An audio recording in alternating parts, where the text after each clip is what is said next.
In front of me is Redmi Note 11 Pro, and today I would like to show you how you can operate App Cloner on this Redmi. First of all, go into Settings and scroll down to Access Apps.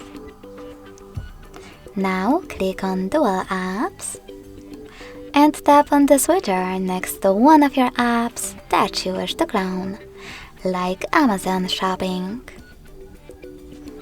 Then confirm your choice in the pop-up and wait. So now when I go back, as you can see, my Amazon Shopping app was successfully cloned. If you wish to get rid of this app, go into the same settings, click on the same Now Blue switcher, and confirm your choice in the pop-up.